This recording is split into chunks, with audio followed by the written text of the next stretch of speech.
Wadden TV presents the significance of today in our history. This day in history, the 20th of March in the year 1345, Saturn, Jupiter and Mars conjunction. Thought, cause of plague epidemic. Created on March 20th, 1345, from what they call a triple conjunction of Saturn, Jupiter, and Mars in the 40th degree of Aquarius, occurring on the 20th of March 1345. The Black Death, also known as the Plague, swept across Europe, the Middle East and Asia during the 14th century, leaving an estimated 25 million dead in its wake. Despite what these 14th century scholars claimed, the most common ailment known as the Black Death is caused by the Yersinia pestis bacterium. The plague was carried by fleas that usually traveled on rats, but jumped off to other mammals when the rat died. It most likely first appeared in humans in Mongolia around 1320, although recent research suggests it may have existed thousands of years earlier in Europe. Usually, people who came down with the plague first complained of headaches, fever, and chills. Their tongues often appeared a whitish color before there was severe swelling of the lymph nodes.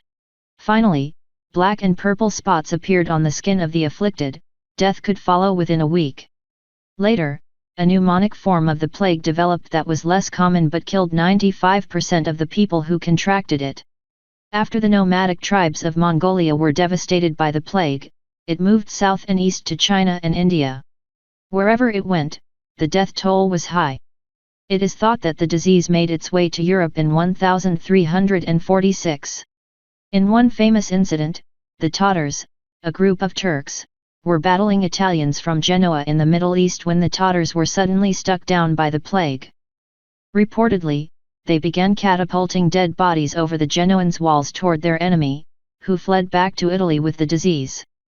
Although this account may not be true, it is certain that rats carrying the plague hitched rides on ships from Asia and the Middle East to Europe. In port cities everywhere, the Black Death began to strike. In Venice, 100,000 people died in total, with as many as 600 dying every day at the peak of the outbreak. In 1347, the disease worked its way to France and Paris lost an estimated 50,000 people. The following year, Britain fell victim. Typically, countries would believe themselves to be superior and immune to infection when their neighbors came down with the plague, but soon found they were mistaken as the Black Death traveled across Eurasia, spreading devastation in its wake. By the time the worst was over in 1352, one-third of the continent's population was dead. Devastation on this scale brought out the worst in people. Often, it was not the movement of stars that was blamed for the disease, but the minorities in the community. Witches and gypsies were frequent targets. Jewish people were tortured and burned to death by the thousands for supposedly causing the Black Death. Preachers claimed that the disease was God's punishment for immorality. Many turned to prayer, and those that did survive ascribed their good luck to their devotion, resulting in the rise of splinter religions and cults in the aftermath of the plague's destruction. Alternatively, some resorted to useless home cures to try to avoid the disease, bathing in urine or menstrual blood in an attempt to deter it. The plague popped up periodically until the 1700s, but never again reached epidemic proportions after the 14th century. In the year 1739, Iranian ruler Nadir Shah occupies Delhi in India and sacks the city, stealing the jewels of the peacock throne. The young man, whose name was Nadir, was born to a semi-nomadic tribe in the northeast part of the empire, the son of a humble herdsman. He and his mother were left destitute when his father died and Nadir was just 13 years old. And then they were captured and taken into slavery by a roving band of Uzbek Tartars, essentially captured by land pirates. His mother died, but he managed to escape slavery and return home, where he lived a desperate and impoverished life. No one at that time could have guessed that he would rise to become one of the greatest leaders in the history of Iran. He managed to secure a position as a messenger for a Persian nobleman. He and another messenger would run messages back and forth between the nobleman and the royal court. On one of those missions, he murdered the other messenger, apparently with the goal of making his own position more secure. But when his boss found out, he was angry. Nadir thought that he might kill him, and so first, Nadir murdered the nobleman, married his daughter, and took most of his servants up into the hills to form a gang of bandits. In the first quarter of the 18th century, the Safavids were beset by numerous enemies. Their old rivals, the Ottomans, had always been a threat, but a new rival, an expansionist Russia under Peter the Great, also started to encroach on their territory, as well as the Indian Mughal Empire in the south. More importantly, Europeans, starting with the Dutch East India Company and later the British, had used their dominant fleets to control the trade routes in the western Indian Ocean. As military threats increased, revenues fell. The Sultan, Hussein, was weak and ineffectual, more interested in wine than governing. But the greatest challenge actually came from within the empire. Afghan tribes, angry as the Safavids had tried to forcibly convert them from Sunni to Shia Islam, rose under a tribal ruler, Mahmud Hotak, and defeated Hussein's army in the Battle of Golanbad in 1722. The capital was besieged, and Hussein abdicated. Taking advantage of the chaos, the Russians and Ottomans took vast swaths of the former empire. But in the chaos, that small group of bandits under Nadir had grown into a small rebel army, and he threw that army in support of Hussein's son, Tahmasp, and he quickly rose to become the leader of Tahmasp's army. In a sweeping campaign, Nadir defeated the Hotakis, first chasing them from Persia and eventually conquering them entirely by 1738, with much of the defeated force joining his army. The campaign was astounding. At the crucial Battle of Damgan in 1729, Nadir was outnumbered almost 2-1, and yet thoroughly routed the Hotaki army. He then swung his army against the Ottomans, regaining the territory the Ottomans had taken after Hussein's abdication. When Tahmasp lost that territory again in a disastrous campaign of his own, Nadir forced him to abdicate in favor of his infant son in 1732. Nadir then made himself regent, effectively taking control of the empire. His conquest continued. He besieged Baghdad and defeated a superior Ottoman force in 1735, gaining back the territories of Armenia and Georgia. The Russians, seeing opportunity against the Ottomans, signed a treaty with Nadir and withdrew from Persian territory. In 1736, he held a great meeting of the nation's nobility, and by loyalty and intimidation, won their favor and was proclaimed king in his own right, giving up the pretense of the regency. Not content to have won back the old Safavid territory, in 1738 he attacked the Mughal Empire in India. It was another brilliant campaign, including a daring flanking maneuver to take the Khyber Pass.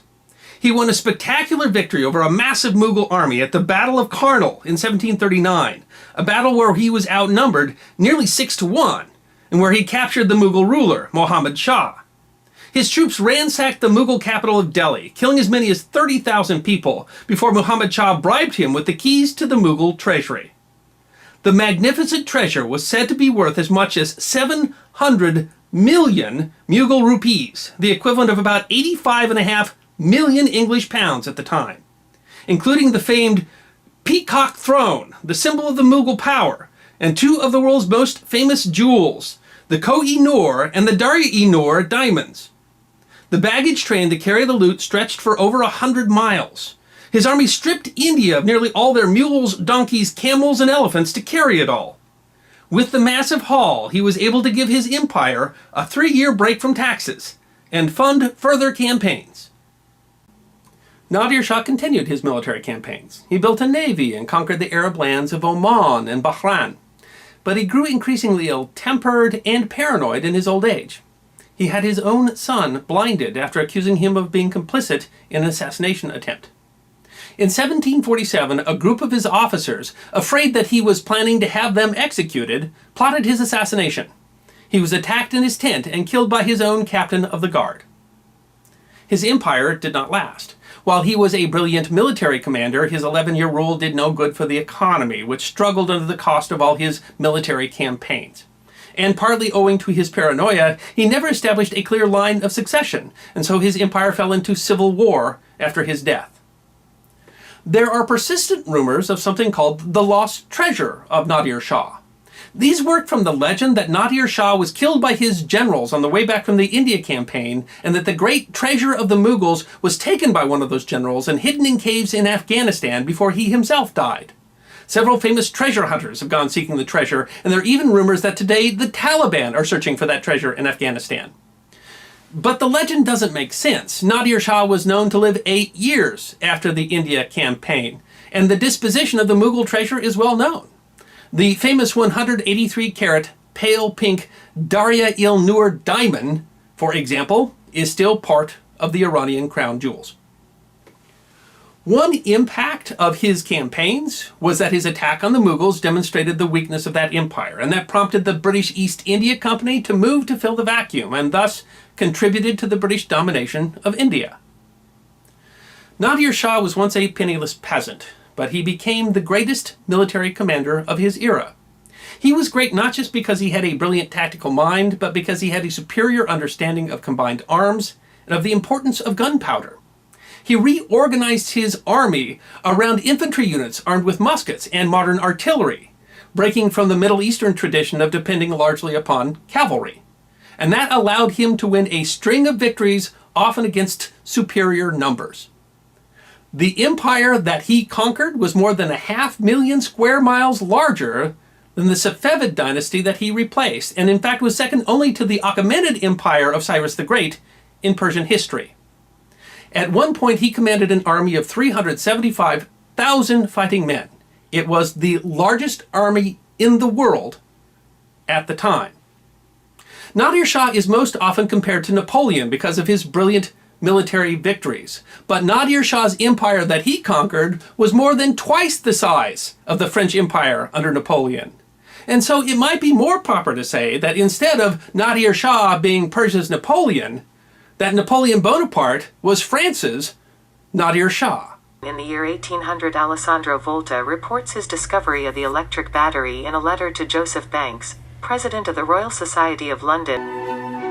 Alessandro Volta was born into an aristocratic family in the Italian town of Como on the 18th of February 1745. Even as a schoolboy, he showed a great interest in science, in particular electricity.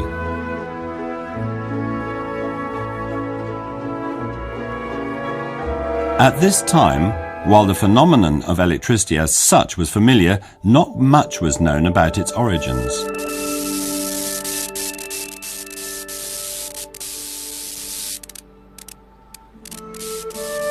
Itinerant showmen would demonstrate the strange effects of electric current to crowds that looked on in amazement. Mysterious crackles, bright sparks, and, the climax of the performance, a dagger point that could ignite alcohol. In 1769, still only a 24-year-old student, Alessandro Volta published a scientific article with the Latin title De Via Tractiva Ignis Electrici, on the attractive force of electric fire. 6 years later, he was appointed to teach physics in his hometown of Como, but to start with, he also concerned himself with chemistry. In the early years of his time in Como, he developed the Electrophorus, a device that generated electricity by friction. An electrophorus consists of two parts, a metal stamp with an insulated handle and a cake of resin. When the resin is rubbed with cat's fur, electricity is produced by friction. This electricity is transferred to the metal stamp, which discharges in a moment. By rubbing it with the cat's fur, excess negative charges are created in the resin cake. If the electrically neutral metal stamp is held close to the plate, the positive charges in the stamp are attracted by the negative ones in the cake. They collect on the side of the stamp facing the cake. The negative charges in the stamp are, by contrast, repelled and collect on the upper side.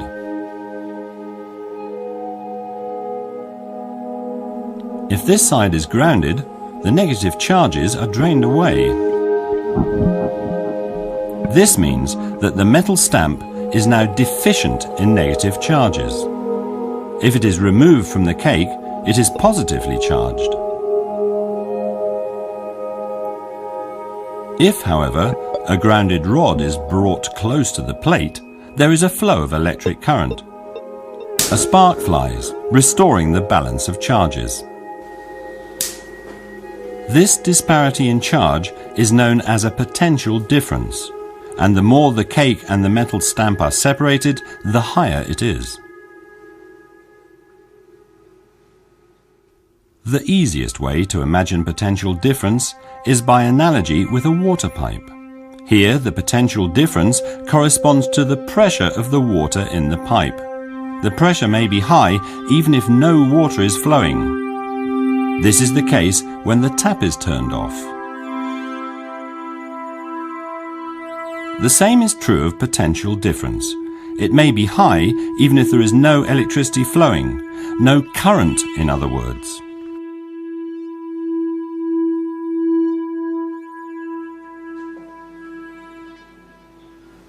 With his Electrophorus, Volta succeeded in producing an inexpensive device that could generate high potential differences. His research led to his appointment at the age of 35 as Professor of Physics at the University of Pavia. But Alessandro Volta wasn't the only one to be taking an interest in electricity. In 1789, the professor of anatomy in Bologna, Luigi Galvani, started experiments with frogs' legs.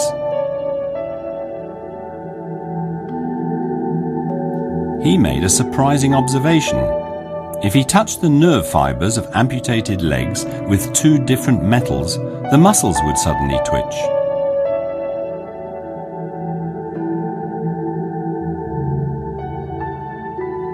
Galvani was convinced he had proved the existence of animal electricity. When Volta heard about Galvani's results, he was fascinated. At once he set out repeating the experiments. However, he did not believe in Galvani's explanation. By performing his own experiments, he discovered that the reason for the electric current lay not in the muscles and nerves of the prepared frog's leg, but in the two different metals. The fluids in the tissues of the frog merely acted as a conductor.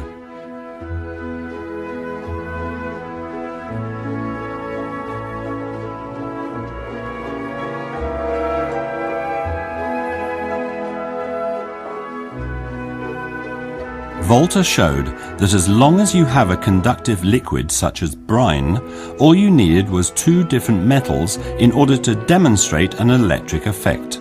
This is known as the Voltaic Effect. He started experimenting with various metals and looking into their properties. His measuring instrument was his own tongue. If you touch it with two different metals at the same time, an electric current will flow. It makes itself felt as a tingly, sour taste.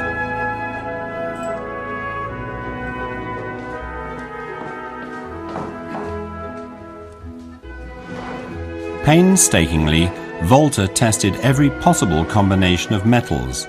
He entered them in a table. The order corresponded to the strength of the electric reaction.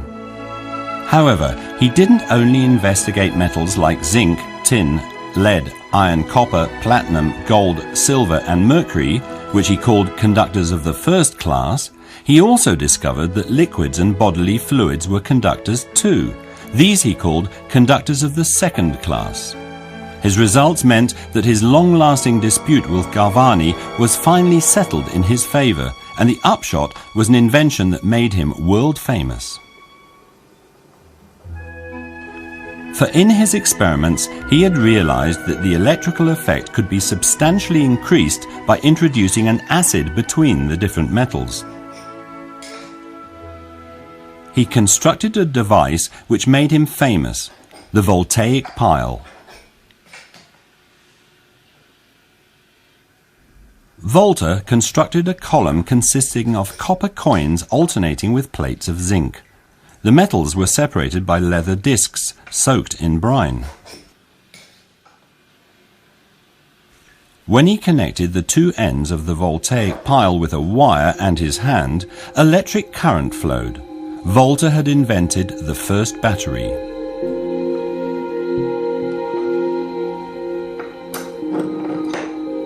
But how does it work? What's going on inside the Voltaic pile?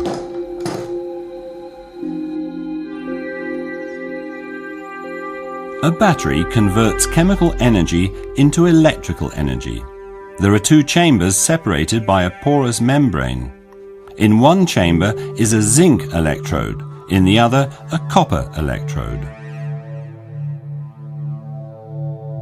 The function of a battery is based on the different chemical reactions of the metals.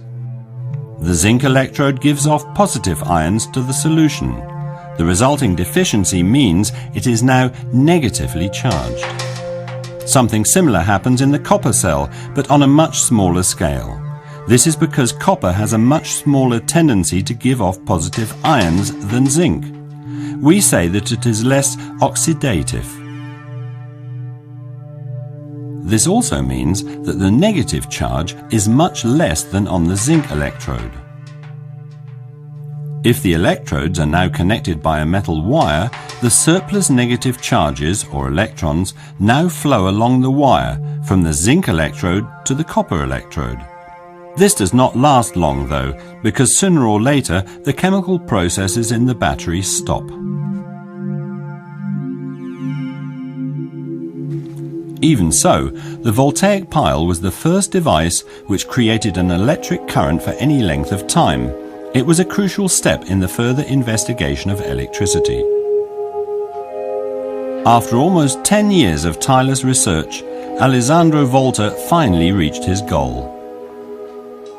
At the age of 55, he announced his new invention in a letter to the Royal Society in London. The renowned British Scientific Academy honoured Volta with its highest award, the Copley Medal, in the days before Nobel Prizes, probably the pinnacle of scientific achievement. The following year, 1810, Volta went to Paris, where he demonstrated his Voltaic pile to the French Academy of Sciences in the presence of Napoleon. The emperor was much taken by the invention. He granted Volta an annuity, naming him a count and a senator of Italy, which was then under French occupation. In 1815, Volta became director of the philosophical faculty in Pavia. 4 years later, he retired to Como, where he died on the 5th of March 1827, at the age of 82.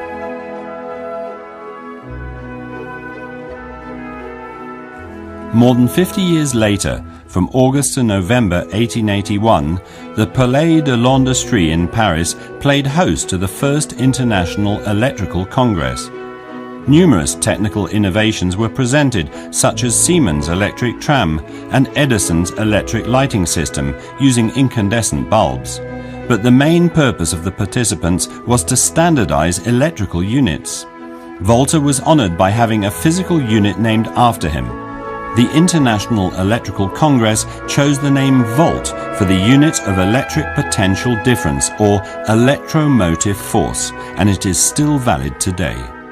Count Alessandro Volta was seen in the 19th century as the founder of a new age, the age of electricity.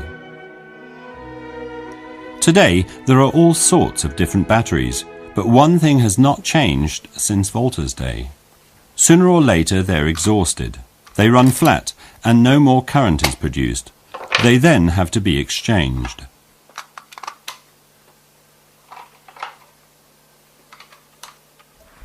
As in Volta's day, most batteries use two different metals, but these metals and the acids that batteries also contain are not environmentally friendly, especially when the batteries are not properly disposed of.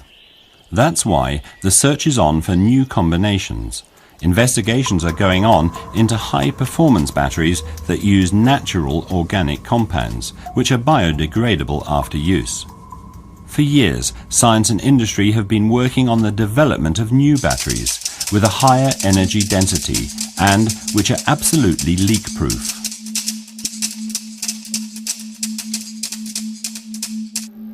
In place of metal containers, plastic foil coated in aluminium or some other metal is being tried. This allows the battery to have any shape you want. Very useful when you have to integrate the battery into a designer product like a mobile phone or laptop. But performance has not been forgotten either. Large batteries, for bicycles for example, are also being developed. A mobile electricity supply has a high priority in our modern society. Although the development of batteries is proceeding apace, the principle is the same as it was in the original Voltaic Pile. In the year 1920, first flight from London to South Africa lands, took 1.5 months. In the year 1930, American fast food restaurant chain, KFC, Kentucky Fried Chicken, is founded by Colonel Harlan Sanders in North Corbin, Kentucky. Okay, Colonel, hit the road. Making the perfect fried chicken as we know it, juicy on the inside, crispy on the outside, used to be a luxury because of how long it took to make. But a man named Harlan Sanders changed that after mastering his own recipe and shortening the cooking time from 30 minutes to under 10. A survivor of the Great Depression and World War II, he journeyed across the US to start a franchise. After being rejected over 1,000 times, he went from being given $105 from Social Security checks to millions of dollars for his franchise. Welcome to Hook. And immediately back in the very back, we had 2 bedrooms and a bathroom there, you see. On September 9th of 1890, Harlan was born on a farm, 3 miles from Henryville, Indiana. When he was 6 years old, his father passed away. His mother had no choice but to work, sewing for other families and peeling tomatoes at a canning factory. Harlan had to look after his younger siblings and do most of the cooking. By the time he was 7 years old, he had mastered bread and vegetables and was already getting better at meat. Some days, he would stay up until 11 or 11:30 at night cooking. When he turned 10, he got his first job working on a farm. As a kid, he got easily distracted by the animals and was fired after just a month. His mother asked if he would ever amount to anything in life. She said to him, "Here you are, my oldest son. Your father is dead, and you're the only one I can look to for help with the other children. And you're no account. You can't even hold a job for $2 a month." Ashamed from disappointing her, he told himself that he would work harder the next time he got a job. When he was 12 years old, his mother married a man who didn't like the idea of having stepchildren. So after a year, he left home and worked on a farm again. He got up before dawn to feed the animals, went to school during the day, and did odd jobs in the evening. Some nights, he shucked corn until about 8 or 9 at night. When he was 13 years old, he started 7th grade and dropped out after 2 weeks. He found algebra too difficult. He continued to work on the farm for 2 years before pursuing several different jobs. He worked as a streetcar conductor, soldier, railroad fireman, insurance salesman, steamboat operator, lighting manufacturer, tire seller, and a lawyer. At one point, his first wife, Josephine King, left him with their children because he got fired so many times. It wasn't until he started working as a gas station operator that his luck changed. In 1924, he hitchhiked from Louisville to Winchester after job hunting. He was picked up by the general manager of Standard Oil Kentucky, an oil and gas company. Harlan didn't know who he was at the time and told him what he had been through and why he didn't have a job. So he asked Harlan if he was interested in running a gas station in Nicholasville. Harlan didn't hesitate to say yes. In the early days, the business was slow since customers were loyal to the last person who ran the station. Some people in the town wouldn't even look his way. So Harlan decided to focus on customer service and always offered something extra. Eventually, he earned more than $12,000 a month from selling gas, which was 3 times more than anyone else had ever sold. But his luck took a turn for the worse when the Great Depression hit America. To make rent, Harlan sold his own equipment. He realized that there was no point in staying, so he quit. Fortunately, another oil and gas company, Shell, asked him to run a gas station that was being built in Corbin. He knew it was the only other way he could make money again, so he accepted their offer and moved to Corbin in 1930. To make extra money, Harlan sometimes made meals for customers and had a single table that could seat 6 people. At first, he only made country ham, string beans, okra, hot biscuits, and later added fried chicken, which became his bestseller. In his memoir, he wrote, "I believe that fried chicken is North America's hospitality dish. I spelt all of those words with capital letters." By 1937, his food became so popular by word of mouth that people came to visit him from different states. So he expanded his gas station to include a motel and cafe that could seat 142 people. Around this time, he had discovered a huge problem. He couldn't pan fry the chicken fast enough. When he cooked the chicken after an order was placed, the customer had to wait 30 minutes. If he made a batch in advance, he often had to throw away pieces at night. The only other option was deep frying, immersing the chicken in a wire basket in deep fat. While it cooked the chicken faster, it made it dry, crusty, and unevenly done. But after discovering a pressure cooker, a new invention at the time, and using it for cooking his vegetables, he made a historic breakthrough. He came up with the idea of using the new invention for cooking his chicken too. After many experiments, he found the right balance of pressure, cooking time, meat, fat, and fat filtration. The pressure cooker sealed in the chicken's flavor, preserved its moisture, and gave it a soft finish that wasn't greasy or crusty.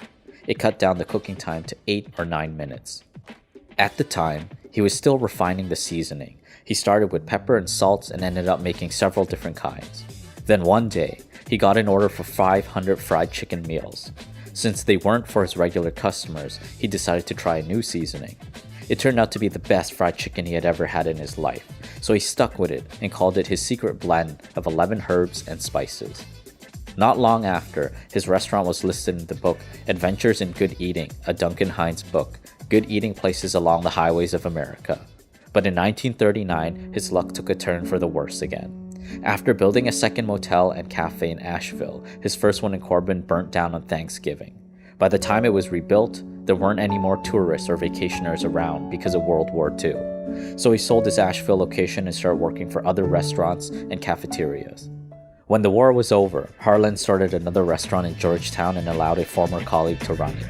He gave him $300 a month and half of the profits. Despite Harlan's generosity, his former colleague turned against him. He opened the restaurant as a partnership with both their names behind Harlan's back, so Harlan had to buy him out to fire him. In 1953, Harlan received a call from a real estate agent who offered him $164,000 in cash for his motel and cafe. Harlan turned him down. His motel and cafe was right on the highway, and 90% of his business came from tourists. Still, the agent called him the next day and tried to convince him again. In his memoir, he wrote, "There was no point in selling out. My motel was right on the highway. That in itself was worth a fortune. I was just as happy as I could be." With business booming, Harlan thought he was set for life.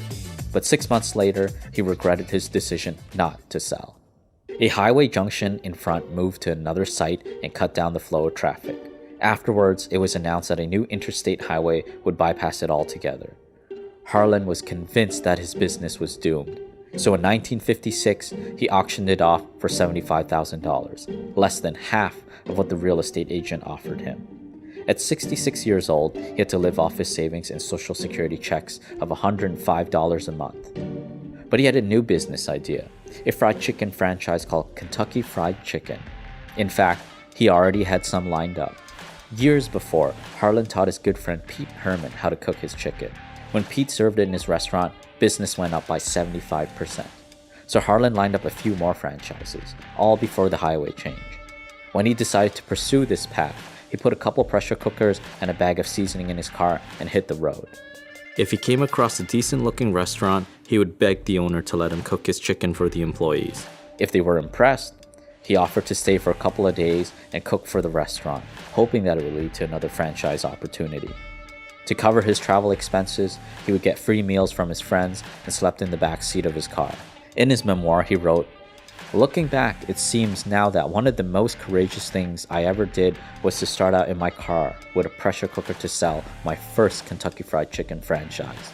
As I say, I had no money except for my monthly Social Security check, but I had 3,500 brochures printed. I expected to get some inquiries as a result of those brochures, but I don't think I ever got more than 2 or 3. Within a couple years, Harlan didn't have to make those trips anymore. People went to him instead. He did all the bookkeeping and other paperwork, and his second wife, Claudia Price, mixed, packed, and shipped their secret blend of 11 herbs and spices.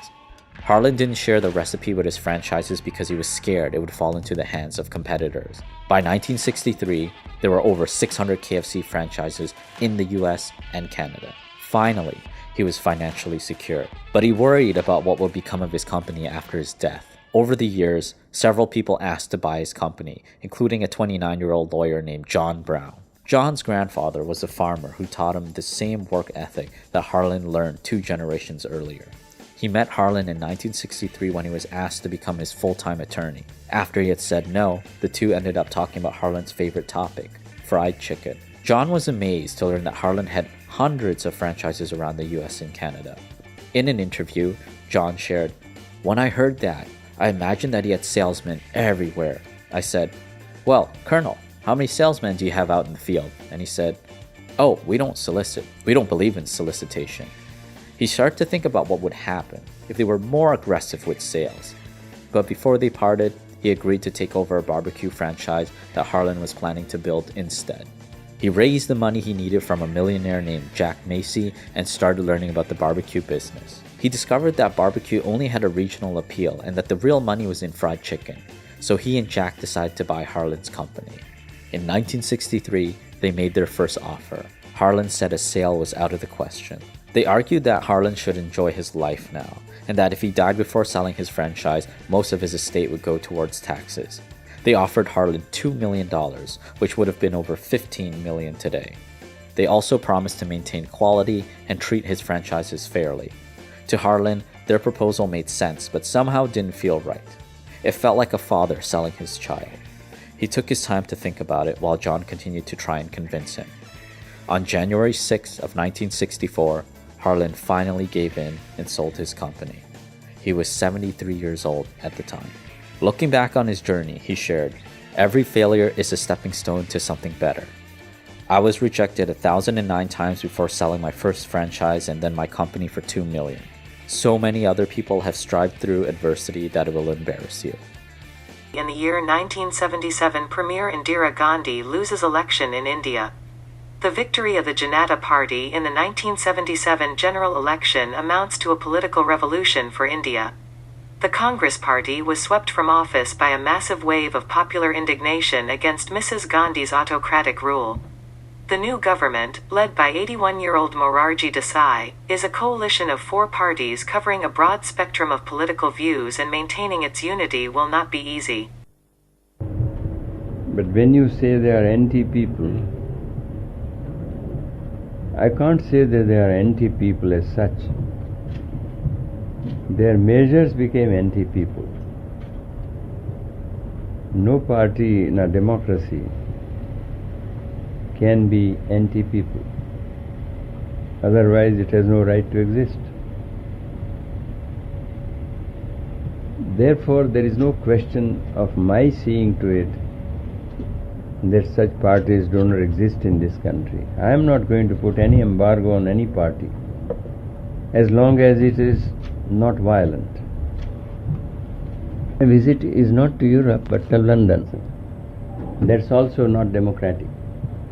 But if anything is disclosed against anybody, there is not a question of trying to shield anybody. But it's not right that we should say that the past regime was like this, therefore I will go against all of them. That is a wrong thing in my view. When we met here, I think it was a very useful conference in my view, because what is required is that the leaders of the countries should have understanding of each other so that we work together. Non-aligned countries do not meet as blocks meet. It's not a block, it's not a third block,